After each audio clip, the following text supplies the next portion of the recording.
ಅರ್ಜುನ್, ಆಗ್ಲಿಂದ ನಿನ್ನನ್ನೇ ಹುಡುಕ್ತಿದ್ದೆ. ಎಲ್ಲೂ ಹೋಗಿದ್ದೆ ಅರ್ಜುನ್? ನಾನು ನಮ್ಮ ಮಾವನ ಮನೆಗೆ ಹೋಗಿದ್ದೆ. ಹೌದಾ? ನಿನ್ನ ಹತ್ರ ಚೆನ್ನಾಗಿ ಮಾತಾಡಿದ್ರಾ? ಇಲ್ಲ ಶಕ್ಕು, ನಾನು ಹೋದ ಗಳಿಕೆನೇ ಸರಿ ಇಲ್ಲ ಅನ್ನೋ ಹಾಗೆ ಏನೇನೋ ನಡೆದೋಯ್ತು. ಅವ್ರಿಗೆ ಹೆಲ್ಪ್ ಮಾಡೋಣ ಅಂತ ಹೋಗಿದ್ದೆ, ಆದರೆ ನನ್ನಿಂದ ಅವ್ರಿಗೆ ಬೇಜಾರು ಇನ್ನೂ ಜಾಸ್ತಿ ಆಯಿತು. ಅವ್ರ ಕೋಪ ತಪ್ಪಲ್ಲ ಬಿಡು, ಸ್ವಾಭಿಮಾನಿಗಳಲ್ವಾ, ಹಾಗಂದಿರೋದು ಸಹಜ. ನಾನು ಸಾರಿ ಕೇಳಿದೆ ಶಕ್ಕು, ಆದರೆ ಮಾವ ಕ್ಷಮಿಸೋ ಸ್ಥಿತಿಲಿರಲಿಲ್ಲ. ನೀನ್ ಮಾಡಿರೋದು ಇಷ್ಟು ಸಣ್ಣ ತಪ್ಪಲ್ಲ, ಅಷ್ಟು ದೊಡ್ಡ ತಪ್ಪು. ಆದರೆ ಸಾರಿ ಕೇಳಿದ್ಮೇಲೆ ನಮ್ಮ ತಪ್ಪನ್ನ ಒಪ್ಕೊಂಡಿದ್ದೀವಿ ಅಂತಾನೆ ಅರ್ಥ ಅಲ್ವಾ? ನಿನಗೆ ನಾನು ಹೇಗೆ ಅರ್ಥ ಮಾಡಿಸ್ಲಿ? ಈಗ ನಾವು ಅನ್ನ ಮಾಡೋದಕ್ಕೆ ಒಲೆ ಮೇಲೆ ಕುಕ್ಕರ್ ಇಡ್ತೀವಿ, ಆಮೇಲೆ ಬೆಂಕಿ ಹಚ್ತೀವಿ. ನೀವು ಮಾಡಿರೋ ತಪ್ಪು ಆ ಬೆಂಕಿ ತರ. ವಿಸಿಲು ಹೇಳ್ದೆ ಮುಚ್ಚಿಟ್ಟು ಗೊತ್ತಾಗಿರೋ ಸತ್ಯದ ತರ. ನೀನು ನಿನ್ ತಪ್ಪನ್ ತಿದ್ಕೊಂಡು ಗ್ಯಾಸ್ನ ಆಫ್ ಮಾಡಿದೆ, ಆದ್ರೆ ಕುಕ್ಕರ್ ವಿಸಿಲ್ ಇಳಿಯೋಕೆ ತಣ್ಣಗಾಗೋದಕ್ಕೆ ಸ್ವಲ್ಪ ಸಮಯ ಬೇಕಲ್ವಾ? ಹೌದಲ್ವಾ? ಅಂದ್ರೆ ಅವ್ರ ಕೋಪ ತಣ್ಣಗಾಗಕ್ಕೂ ಟೈಮ್ ಬೇಕಲ್ವಾ? ಅರ್ಜು, ಅನ್ಪೂರ್ಣವ್ರಿಗೂ ಇನ್ನೂ ಸಿಟ್ಟಿದೀಯಾ? ದುಃಖ ಏನೋ ಇದೆ, ಆದ್ರೆ ಅಳಿ ಅಂತಾನೆ ಮಾತಾಡ್ಸಿದ್ರು. ಭಾರ್ಗವಿ ಬಗ್ಗೆ ವಿಚಾರಿಸಿದ್ರು, ಅವ್ರನ್ನ ಚೆನ್ನಾಗಿ ನೋಡ್ಕೊ ಅಂತಾನು ಅಂದ್ರು. ಅಷ್ಟೇ ಅಲ್ಲ ಶಕ್ಕು, ನಮ್ಮಿಬ್ರಿಗೆ ಅಂತ ಏನೋ ಕೊಟ್ಟಿದ್ದಾರೆ.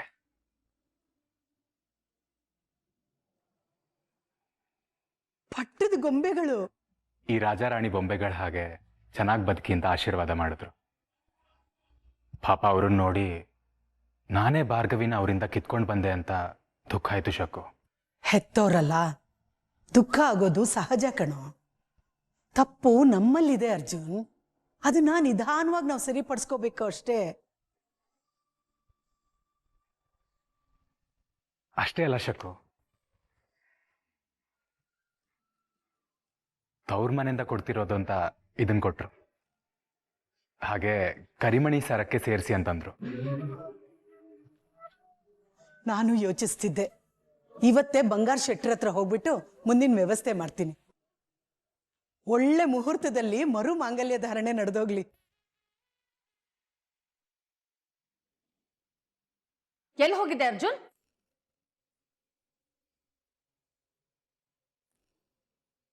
ಅದು ಆಫೀಸ್ಗೆ ಹೋಗಿದ್ದೆ ಮ್ಯಾಮ್. ನೀನೇನು ಆಚೆ ತಿರ್ಗಾಡ್ತಾ ಇರ್ತೀಯ, ಆದ್ರೆ ನೀನ್ ಕರ್ಕೊಂಡ್ ಬಂದಿರೋ ಮಾರಿ ಇದ್ದಾಳಲ್ಲ, ಅವಳನ್ನ ನಾವು ಸಹಿಸ್ಕೋಬೇಕಲ್ಲ. ಅವಳೇನ್ ಮಾಡಿದ್ಲು ಗೊತ್ತಾ? ಮಾರಿ ಅಂತೆಲ್ಲ ಹೇಳ್ಬೇಡಿ ಮ್ಯಾಮ್.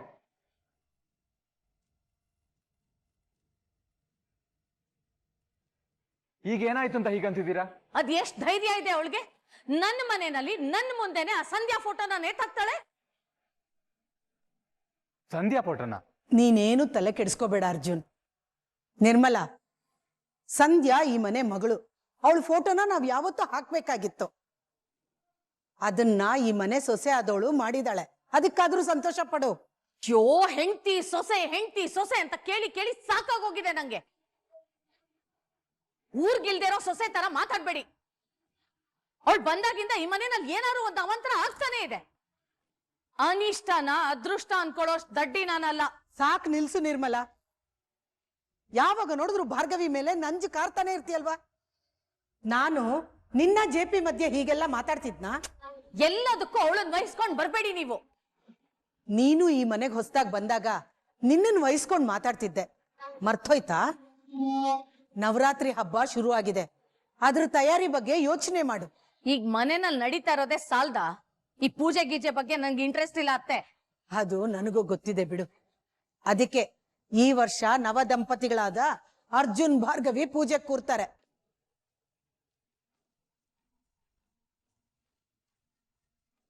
ಭಾರ್ಗವಿನ ಅವಳು ಯಾಕೆ ನಮ್ಮನೇಲಿ ಪೂಜೆ ಮಾಡ್ಬೇಕು?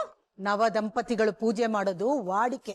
ನೋಡಿ ಅತ್ತೆ, ನೀವೇನೇ ಹೇಳಿದ್ರು ಅಷ್ಟೇ, ಅವಳು ಪೂಜೆ ಮಾಡೋದನ್ನ ನಾನ್ ಒಪ್ಪಲ್ಲ. ಹಬ್ಬದ ದಿನ ಆದ್ರೂ ಕೋಪ ಅಸೂಯೆ ಬಿಟ್ಟು ಸಮಾಧಾನವಾಗಿರು ನಿರ್ಮಲಾ. ಏನಾದ್ರೂ ಮಾಡ್ಕೊಂಡು ಹಾಳಾಗೋಗಿ, ಏನಾದ್ರೂ ಮತ್ತೆ ಅವಾಂತರ ಆಗತ್ತಲ್ಲ, ಆಗ ನಿಮಗ್ ಬುದ್ಧಿ ಬರುತ್ತೆ.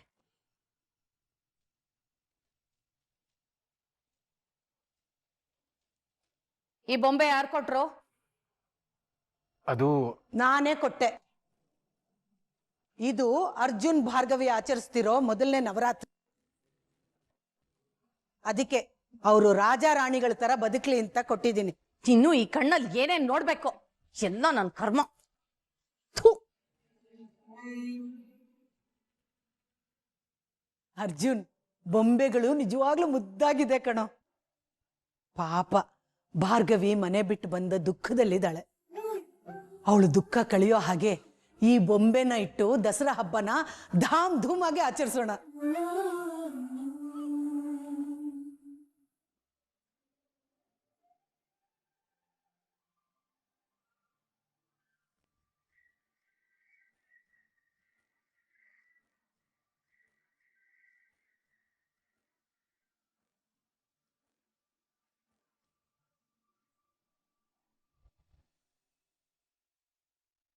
ಅದ್ಕೆ ನಿಮ್ಗೋಸ್ಕರ ನಾನು ಕಾಯ್ತಿದ್ದೆ.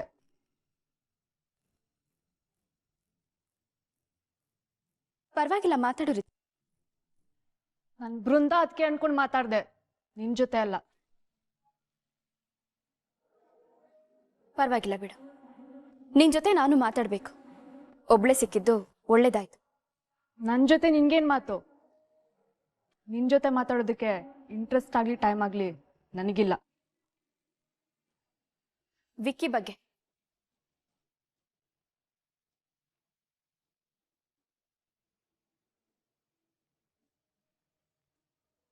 ವಿಕ್ಕಿ ಬಗ್ಗೆನಾ?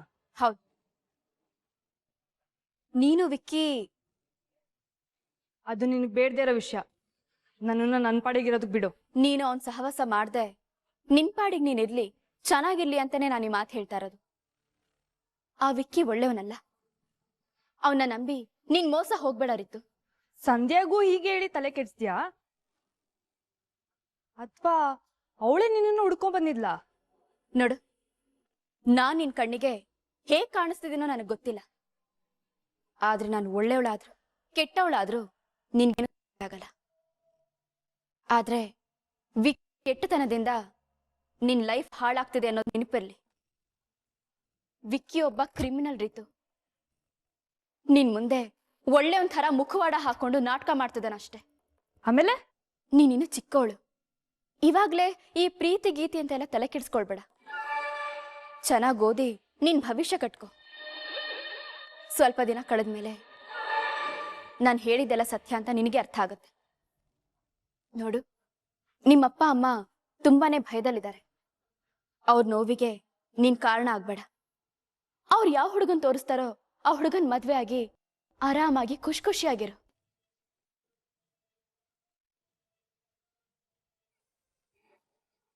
ನೀನೇನೋ ಪಾಪದೋಳನ ತರ ಬೋಧನೆ ಮಾಡ್ತಿದ್ಯಲ್ಲ. ನಮ್ಮ ಅಣ್ಣನ ಪ್ರೀತಿ ಹೆಸರು ಬುಟ್ಟಿಗೆ ಹಾಕೊಂಡದ್ನ ಇಷ್ಟ ಬೇಗ ಮರ್ತ್ಬಿಟ್ಯಾ? ಅಂದ್ರೆ ನೀನು ನಿಮ್ಮಪ್ಪ ಅಮ್ಮಂಗೆ ಮೋಸ ಮಾಡಿಲ್ವಾ?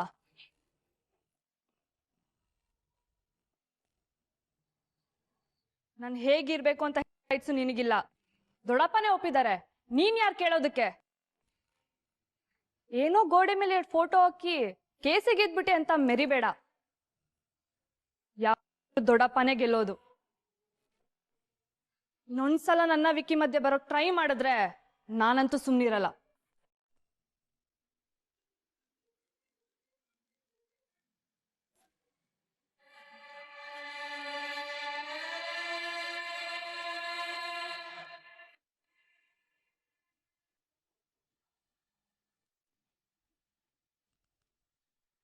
ಯಾರ್ದೋ ಕಾಲ್ ಬಂದ್ ಕೂಡ್ಲೆ ಯಾಕಿಷ್ಟೊಂದು ಹೋಗ್ಲು? ಆ ವಿಕ್ಕಿನೇ ಏನಾದ್ರೂ ಬ್ಲಾಕ್ ಮೇಲ್ ಮಾಡ್ತಿರ್ಬೋದಾ? ಅಥವಾ ನನಗೆ ಗೊತ್ತಿಲ್ದಿರೋ ಹಾಗೆ ಇನ್ಯಾವ್ದಾದ್ರೂ ವಿಷಯ ಇದೆಯಾ?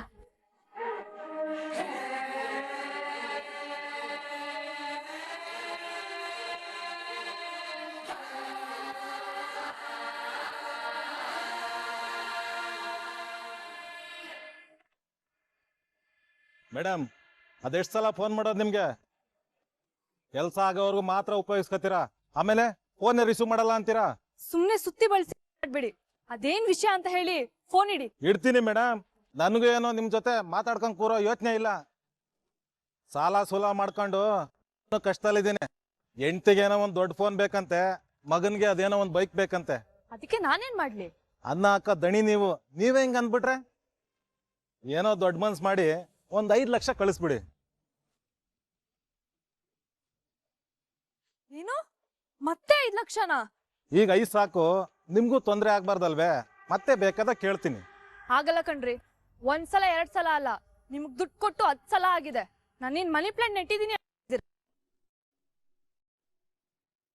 ನಾನು ಕೊಡೋಷ್ಟು ಕೊಟ್ಟಿದ್ದೀನಿ, ಮತ್ತೆ ದುಡ್ಡು ಕೊಡಕ್ಕಾಗಲ್ಲ.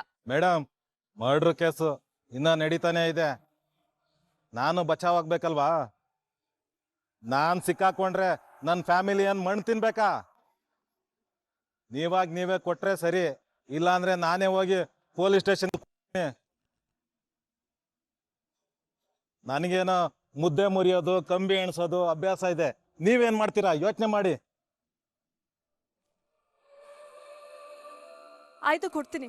ಆದ್ರೆ ಸಂಧ್ಯಾ ಬಗ್ಗೆ ಯಾರಿಗೂ ಏನು ಹೇಳ್ಬೇಡಿ.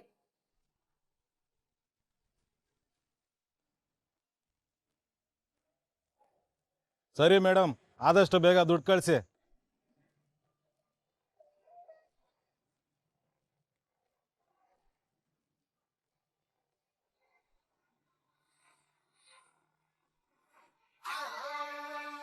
ರಿತುನ ಚಿಕ್ಕ ಹುಡುಗಿ ಅನ್ಕೊಂಡಿದ್ದೆ, ಆದ್ರೆ ಇವಳು ವಯಸ್ಸಿಗೆ ಮೀರಿ ಏನೋ ನಡೆಸ್ತಾ ಇದ್ದಾಳೆ. ಸಂಧ್ಯಾ ಬಗ್ಗೆ ಯಾರ ಹತ್ರನ ಮಾತಾಡ್ತಿದ್ಲು.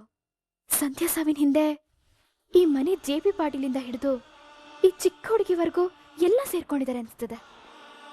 ನಾವೇನಾದ್ರೂ ಕಳ್ಕೊಂಡಿದ್ರೆ ಅದನ್ನ ಕಳ್ಕೊಂಡಿರೋ ಜಾಗದಲ್ಲಿ ನಾನೀಗ ಇವ್ರ ಮಧ್ಯೆನೇ ಇದ್ದು ಸಂಧ್ಯಾ ಸಾವಿಗೆ ಕಾರಣ ಯಾರು ಅನ್ನೋದನ್ನ ಕಂಡುಹಿಡಿಬೇಕು.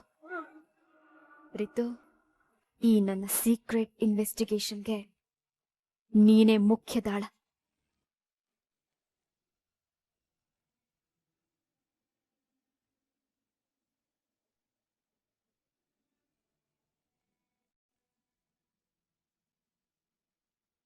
ಅರ್ಜುನ್, ಇದೇನೋ ಯಾವಾಗ್ಲೂ ಹೀಗೆ ಇರ್ತೀಯ, ಬೇಜಾರಲ್ಲಿ ಕಳ್ದೋಗಿರ್ತೀಯ, ಏನಾದ್ರೂ ಯೋಚನೆ ಮಾಡ್ತಿರ್ತೀಯ. ಹೊಸದಾಗಿ ಮದ್ವೆ ಆಗಿರೋನ್ ಕಣೋ ಹೀಗಿರ್ತಾರ?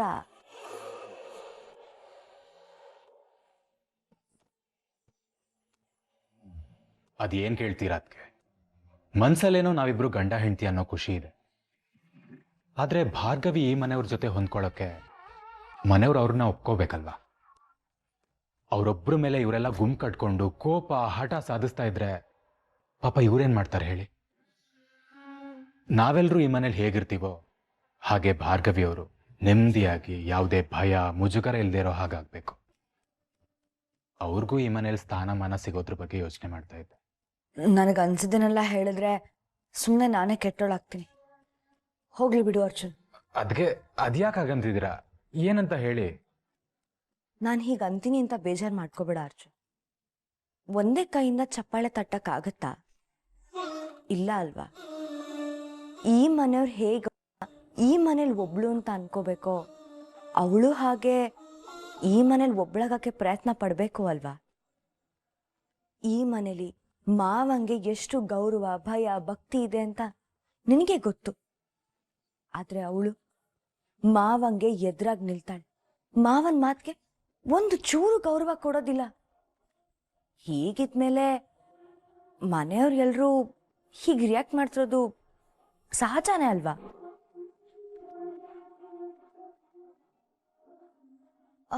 ಅರ್ಜುನ್, ನೀನೇ ವಿಷಯವಾಗಿ ಮಾವನ್ ಹತ್ರ ಮಾತಾಡ್ದೆ ಅಲ್ವಾ? ಏನಂದ್ರು? ಡ್ಯಾಡ್ ಭಾರ್ಗವಿನ ಒಪ್ಕೋತೀನಿ ಅಂತ ಅಂದಿದ್ದಾರೆ ಅದಕ್ಕೆ.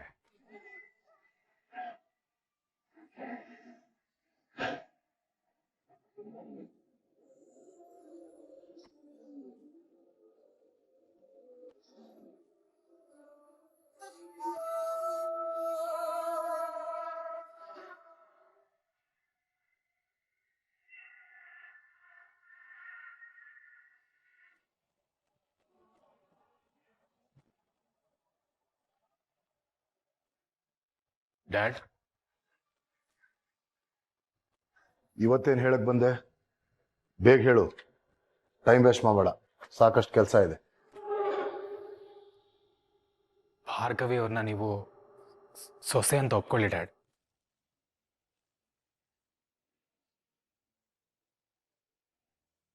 ಡ್ಯಾಡ್, ಭಾರ್ಗವಿ ಅವ್ರನ್ನ ನೀವು ಈ ಮನೆ ಸೊಸೆ ಅಂತ ಒಪ್ಕೊಂಡ್ರೆ ಎಲ್ಲ ಸಮಸ್ಯೆ ಸರಿ ಹೋಗುತ್ತೆ.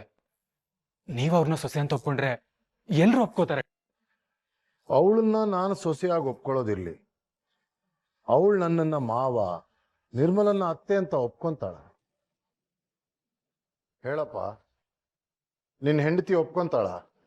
ಡ್ಯಾಡ್, ನೀವು ಒಪ್ಕೊಂಡ್ರೆ ಅವ್ರನ್ನ ಒಪ್ಸೋ ಜವಾಬ್ದಾರಿ ನಂದು ಡ್ಯಾಡ್. ಸರಿ, ನಾನು ಅವಳನ್ನ ಸೊಸೆ ಅಂತ ಒಪ್ಕೊಂತೀನಿ.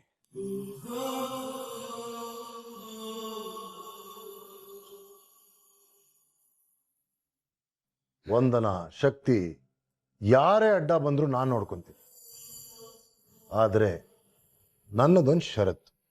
ಏನ್ ಡ್ಯಾಡ್, ಏನಂತ ಹೇಳಿ? ಅವರು ಖಂಡಿತ ಒಪ್ಕೋತಾರೆ. ಭಾರ್ಗವಿ ಲಾ ಪ್ರಾಕ್ಟೀಸ್ ಮಾಡೋದನ್ನ ನಿಲ್ಲಿಸ್ಬಿಡ್ಬೇಕು.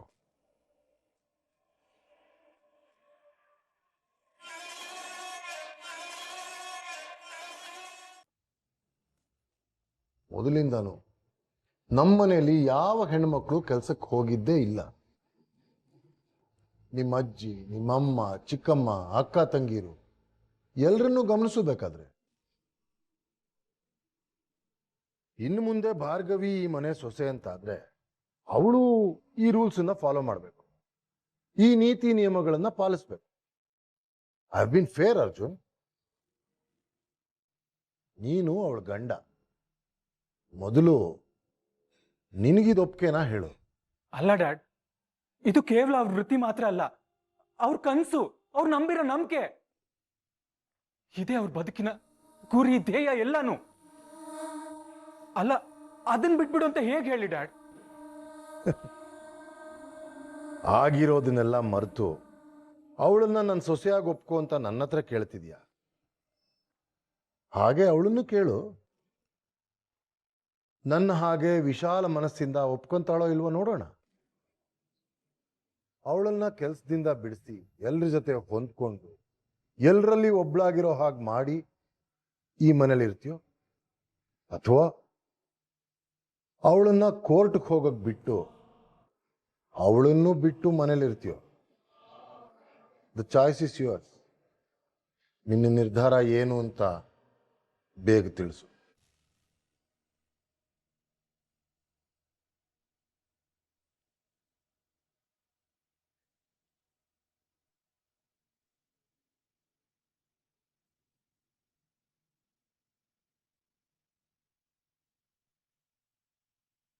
ಅಪ್ಪ, ಒಂದು ಸಲ ಜೀವನೇ ಬಾಯಿಗೆ ಬಂದ್ಬಿಟ್ಟಿತ್ತು.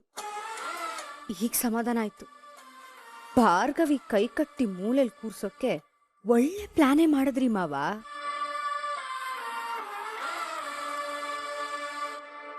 ಅರ್ಜುನ್, ಈಗ ನಮ್ಗೆಲ್ಲರೂ ನೋಡು, ಕೆಲಸ ಮಾಡದೆ ಮನೇಲಿ ಸುಮ್ಮನೆ ಇಲ್ವಾ? ಸಂಬಂಧಗಳನ್ನ ಉಳಿಸೋದಕ್ಕೆ ಕೆಲಸ ಬಿಡೋದ್ರಲ್ಲಿ ಏನು ತಪ್ಪಿಲ್ಲ ಅರ್ಜುನ್. ಕೆಲವೊಂದು sacrifices will mean a lot. ಇದನ್ನ ಅವಳಿಗೆ ನೀನು ಅರ್ಥ ಮಾಡಿಸು. ಅಲ್ಲ ಅದಕ್ಕೆ ಅವ್ರಿಗೊಪ್ಸೋ ಮೊದಲು ನನ್ನ ಮನ್ಸಿಗೂ ಸರಿ ಅಂತ ಅನ್ಸ್ಬೇಕಲ್ವಾ? ನೀವೆಲ್ಲರೂ ನಿಮ್ ಸ್ವಂತ ಖುಷಿಯಿಂದ ಹೊರಗಡೆ ಕೆಲ್ಸಕ್ಕೆ ಹೋಗ್ತಾ ಇದ್ದೀರಾ. ಆದ್ರೆ ಭಾರ್ಗವಿ ಅವ್ರಿಗೆ ಹಾಗಿರೋದು ಇಷ್ಟ ಇಲ್ಲ ಅಂತ ಗೊತ್ತಿದ್ರು ನಾನು ಅವ್ರ ಕೆಲಸ ಬಿಡಿ ಅಂತ ಹೇಗೆ ಹೇಳಿ? ಮದ್ವೆಗೆ ಮುಂಚೆ ಅವರು ನಿನಗೆಷ್ಟು ಆಸ್ತಿ ಇದೆ, ನನಗೆ ಅದು ಬೇಕು ಇದು ಬೇಕು ಅಂತ ಕೇಳಿಲ್ಲ ಅದಕ್ಕೆ. ಬದಲಾಗಿ ನಾನು ಕೆಲ್ಸಕ್ಕೆ ಹೋಗ್ಬೋದು ಅಲ್ವಾ ಪಾರ್ಥ ಅಂತ ಕೇಳ್ಕೊಂಡಿದ್ರು. ಅಷ್ಟು ಒಳ್ಳೆಯವ್ರವ್ರು. ಲಾಯರಾಗಿ ಕೆಲಸ ಮಾಡಬೇಕು ಅನ್ನೋದು ಭಾರ್ಗವಿ ಪಾಲಿಗೆ ಬರೀ ಒಂದು ಕೆಲಸ ಅಲ್ಲ, ಅದೇ ಅವ್ರ ಜೀವನ ಕನಸು ಎಲ್ಲಾನು. ಇನ್ಫ್ಯಾಕ್ಟ್ ನಾನು ಅವ್ರನ್ನ ಇಷ್ಟಪಟ್ಟಿದ್ದು ಡ್ಯಾಡ್ ಥರ ಅವರು ಒಬ್ಬ ನಿಷ್ಠಾವಂತ ಲಾಯರ್ ಅನ್ನೋದನ್ನ ನೋಡಿ.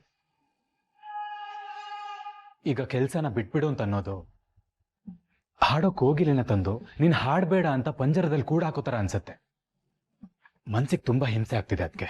ನಿನ್ನ ಹೆಂಡತಿ ಬಗ್ಗೆ ಇಷ್ಟು ಯೋಚನೆ ಮಾಡೋದು ನೋಡಿದ್ರೆ ತುಂಬಾ ಖುಷಿ ಆಗತ್ತೆ ಅರ್ಜುನ್. ಆದ್ರೆ ಹೆಣ್ಮಕ್ಳ ಜೀವನನೇ ಬೇರೆ ತರ ಅರ್ಜುನ್. ಹೋದಲ್ಲಿ ಹೊಂದ್ಕೊಂಡಿರ್ದೆ ಅವ್ರಿಗೆ ಬೇರೆ ದಾರಿನೇ ಇಲ್ಲ. ಬೇರೆ ಯಾರು ಬೇಡ, ಅಜ್ಜಿನೇ ನೋಡು, ಅವರು ಒಬ್ರು ಲಾಯರ್. ಆದ್ರೆ ಕೆಲಸ ಮಾಡದೆ ಇಲ್ವಾ ಅವರು? ಮನೆ ಪದ್ಧತಿಗೆ ಗೌರವ ಕೊಟ್ಟು ಅವರು ಒಬ್ರು ಗೃಹಿಣಿಯಾಗಿ ಸಂಸಾರ ನಡೆಸಿದಾರಲ್ವಾ? ಅಲ್ಲ ಅದಕ್ಕೆ ನೀವಿನ್ನೂ ಯಾವ ಕಾಲದಲ್ಲಿದ್ದೀರಾ? ಆಗಿನ ಕಾಲದಲ್ಲಿ ನಡೆದಿದ್ದೆ ಈ ಕಾಲದಲ್ಲಿ ನಡಿಬೇಕನ್ನೋ ತಪ್ಪಲ್ವಾ? ಅಷ್ಟಕ್ಕೂ ಭಾರ್ಗವಿ ಎಲ್ರ ತರ ಅಲ್ಲ ಅದಕ್ಕೆ. ಅವ್ರ ಯೋಚನೆ, ಅವ್ರ ಆಯ್ಕೆ ಮಾಡೋ ದಾರಿ ಎಲ್ಲಾನು ಬೇರೆ ತರ ಇದೆ. ನಮ್ಮ ಸಮಾಜದ ಇಂಥ ಅರ್ಥ ಇಲ್ದಿರೋ ಕಟ್ಪಾಡುಗಳನ್ನ ಅವ್ರು ಒಪ್ಪಲ್ಲ. ಮೊದ್ಲಿಂದನೂ ಅಷ್ಟೇ ತಪ್ಪಿನ ಬಗ್ಗೆ ಪ್ರಶ್ನೆ ಮಾಡಿ ಸರಿಪಡಿಸೋ ಸ್ವಭಾವ ಅವ್ರದ್ದು. ಮೊದ್ಲಿಂದ ಏನು ಅವಳು ಹುಟ್ಟಾಗಿಂದ ನೋಡ್ತಿದ್ದಾನೆ. ಎಷ್ಟು ಅಂತ ಹೆಂಡತಿಗೆ ಸಪೋರ್ಟ್ ಮಾಡ್ತೀಯೋ, ಸ್ವಲ್ಪ ನಿಮ್ಮ ಅಣ್ಣಂಗೂ ಈ ಬುದ್ಧಿ ಇದ್ದಿದ್ರೆ ನನ್ನ ಜೀವನನೂ ಸರಿ ಹೋಗ್ತಿತ್ತು. ನೋಡು ಅರ್ಜುನ್, ಕೆಲವೊಂದ್ಸಲ ಕನ್ಸ್ ಒಂದ್ ಕಡೆ ಇದ್ರೆ ವಾಸ್ತವ ಇನ್ನೊಂದ್ ಕಡೆ ತುಂಬಾ ದೂರದಲ್ಲಿರುತ್ತೆ. ಆಗ ಎರಡು ನನ್ಸಾಗಕ್ಕೆ ಅವಕಾಶ ಇರೋದಿಲ್ಲ. ಈಗ ಒಂದು ಅವಳ ಕನ್ಸಿನ ಹಾಗೆ ಲಾಯರ್ ಆಗಿ ಮಾವನ್ ಎದುರು ಹಾಕೊಂಡು ನಿನ್ನಿಂದ ದೂರ ಆಗ್ಬೇಕು, ಇಲ್ಲ ಈ ಮನೆ ಪದ್ಧತಿಗಳಿಗೆ ಗೌರವ ಕೊಟ್ಟು ಅದನ್ನ ಒಪ್ಕೊಂಡು ನಿನ್ನ ಜೊತೆ ಸಂಸಾರ ನಡೆಸ್ಬೇಕು. ಬೇರೆದನ್ನೆಲ್ಲ ಬಿಟ್ಟಾಕು ಅರ್ಜುನ್. ನಿನಗವಳು ಬೇಕಾ ಬೇಡವಾ ಅನ್ನೋದನ್ನ ಯೋಚನೆ ಮಾಡು. ಉತ್ತರ ಬೇಕು ಅನ್ನೋದಾದ್ರೆ ನೀನವಳನ್ನ ಒಪ್ಪಿಸ್ಬೇಕು.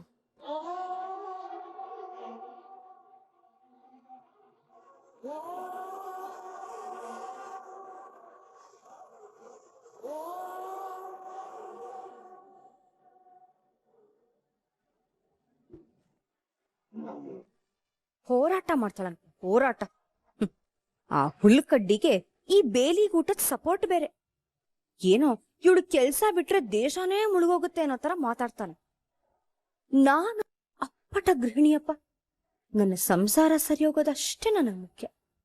ಅದಕ್ಕೋಸ್ಕರ ಅಡ್ಡ ಬಂದಿರೋ ಈ ಭಾರ್ಗವಿ ಕೆಲ್ಸಾನೂ ಬಿಡಿಸ್ತೀನಿ, ನಿನ್ನಿಂದ ಅವಳನ್ನ ದೂರನೂ ಮಾಡ್ತೀನಿ. ಅಷ್ಟೇ ಅಲ್ಲ, ನಿನ್ನ ಹೆಂಡತಿಗೆ ನನ್ನ ಕಡೆಯಿಂದ ಒಂದು ಸ್ಪೆಷಲ್ ಗಿಫ್ಟ್ ಇದೆ. ಹೇಳಲ್ಲ, ಸರ್ಪ್ರೈಸ್.